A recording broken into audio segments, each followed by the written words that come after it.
Ooh, it's time for another opening crack. How we doing tonight, fellas?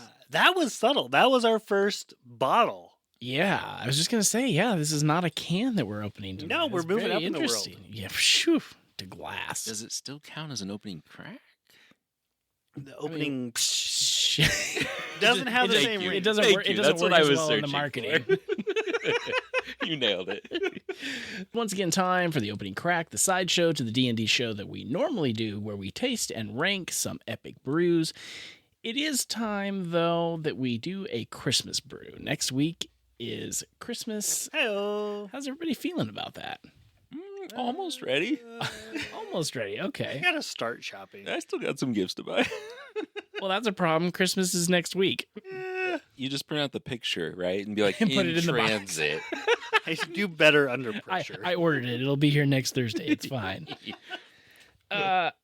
It's fine. Don't worry about us, guys. Don't judge too harshly. Don't tell my wife. You guys listen to any, like, Straight No Chaser? No? Do I listen to it? An acapella group. They've got a pretty good no. song about to Christmas. We'll listen to it later. Okay. Look it up. Look it up. It's great. Brett and I are both like, what? Can't believe you don't know this. Anyway, okay, let's actually get to the beer here. Holiday beer. Who wants to intro our holiday beer? Phil, you brought it. You intro it. We have beer. This is beer. It's called Shiner Holiday Cheer.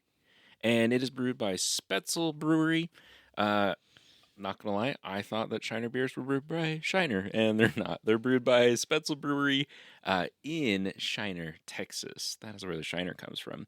But this beer is an ale brewed with peaches and pecans, and I think so far, first taste, that it's delicious. It is quite good. I really like this.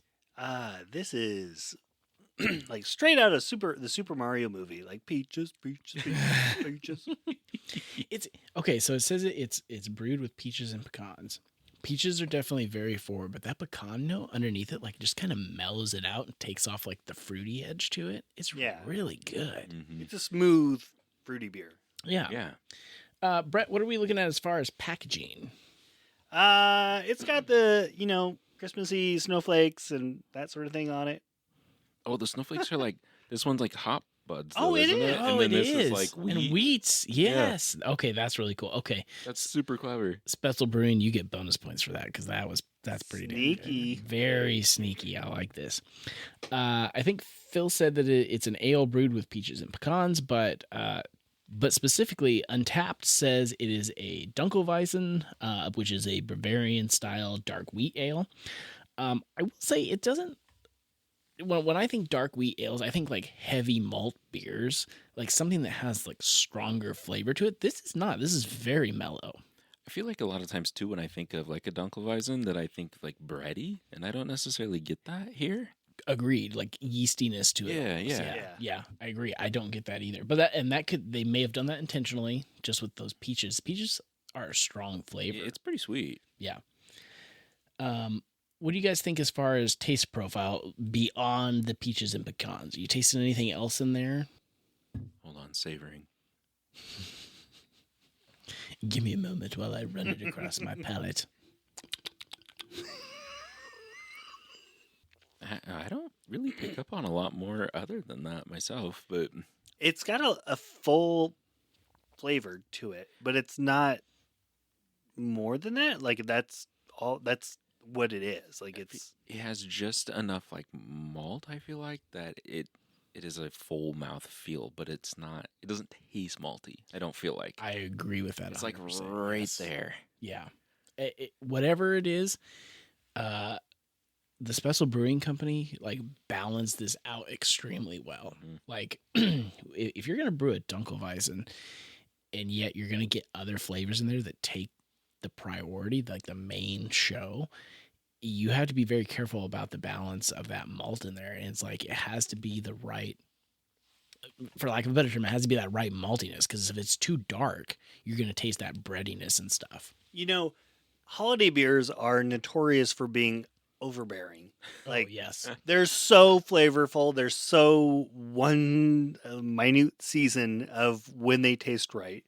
This one I would drink for an extended period of time. Like, I would drink this all winter. Yeah, it doesn't come across as heavy to me. No. Like it has that full mouthfeel, but it is not a heavy beer. I think that leads to some of that, like because Christmas beers tend to be heavy. They're very spice You forward get and heavy beers. Burnt out on the flavor by Right. the end of the beer. This Right. one, I would not.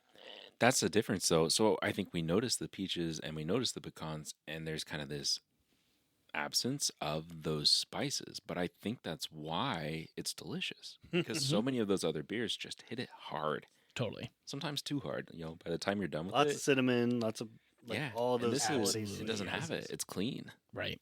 And I do feel like so this is obviously a seasonal beer for Shiner, but you gave this to me in June, like right off the ice, cold. Ooh. It would be a solid beer. Yeah, it would be just as good then. ABV on this comes across as a 5.4, which I also feel like is low for most Dunkels. I feel like they're typically higher in ABV. So it's very drinkable beer. And in terms of bitterness, they have IBU units, only a 22. So there's not a whole lot of hoppiness in here. You do get a little bit of it, like lingering on your At the palate a end, hit yeah. a little bit, but nothing crazy. I do really, really like this. But we're going to move on to talking about bringing the D&D into this, if you will. So where are you finding this? What pub? What's it called? Phil, what you got? I have decided that in Silvery Moon, there is a little cafe called Candy's Cheerful Cafe. And she serves holiday cheer every day of the year. Ooh. Oh, it's like one of those Santa Christmas stores that's open in the middle of June. Yes. Okay. Love it. I'm down. I'm down. I'm Let's go. trying to decide if she also makes the ornaments and like sells them year round too. Oh, she has And to. I feel like she does. Totally does. Yes. She's very jolly. Okay. How do you define jolly? I'm going to someplace we haven't touched on, far to the west, the Elven Glade, where you are going to find the Tipsy Tap Room and Toppled Tankard. It's a mouthful. But the elves like to dine on this one, and it is the Peach Fuzz Mead. Ooh, I like that. Yes. Yeah. Makes me think of Fuzzy Navels, which is still accurate. I mean, it works. Also fits. They probably also serve that there. Sure, yeah, there you go. I'm going far north, just south of Icewind Dale to Raven Rock, at the Frosty Griffin Tavern, where you will find the North Star Nectar. Ooh, that's a good one. And that's where this bad boy is. That's good. Go in there and get you what are these things called? Tankard? A tankard. Is that the word you're searching for? We don't you know know. what? It's been a long day. You get yourself a tankard of North Star Ale. Flagon. North Star Nectar. I can't even keep my alliterations right. Wow. Okay, sorry about that. All right, so yay or nay, boys? Do you like this beer? What do you think? Big thumbs up for me. Oh, sorry, I was busy taking another drink. Thumbs up. Thumbs up for me. So this is actually what? 2 beers in a row that have gotten clean sweeps. Unanimous. Yeah, that's after the start that we had during season 2 with the pistachio and the Hey. pickles. Okay, I'm sorry. I shouldn't have brought that up. But now, before we wrap this up, let's talk about where this falls on our challenge rating. So 1 being cream ales domestics, 20 being double IPAs, imperial stouts. Where are you throwing this on the scale, boys? And this follows the same challenge rating that D&D follows, from a challenge rating 1 and all the way up, even beyond 20. Yep. But I'm going to go low, like a 4. Like this one, I would encourage somebody to try that doesn't like beer, but if they like fruit, if they like peaches, yes, try this one. I'm close to that. I think it might go like a 6, though. I would get them to try it, but I think they would have a problem with the slight, like, Punch. yeah, just the slight, like, malty-ish taste at the end.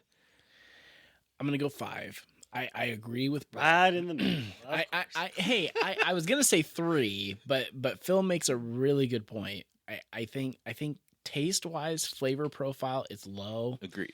The mouthfeel is what brings it up for me. If it had a clean finish, then absolutely. But it does linger on your palate. It does. Yeah. So I'm going to go a 5. I'm not quite as high as you because I think the peaches are just so damn good They're in it that fantastic. it pulls its weight. And as a reminder, that's not like if we're recommending it or not. It's just for a non-beer drinker coming in. How are they going to handle it? Yeah. True. So the lower the score, if you're not a beer drinker, the more likely you are to try this. Or if you're your average Bud Light, Coors Light drinker, how likely are you to try this? Personal CR would be like a 1.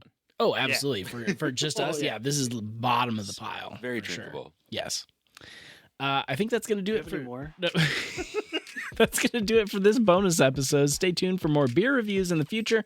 You can check out our regular show, Bards and Barrels, anywhere podcasts can be found. You can also follow us on Facebook and Instagram at Bards and Barrels. Until next time, may your dice be hot and your beer be cold. And don't forget to listen to the Christmas episode next week. See you, folks.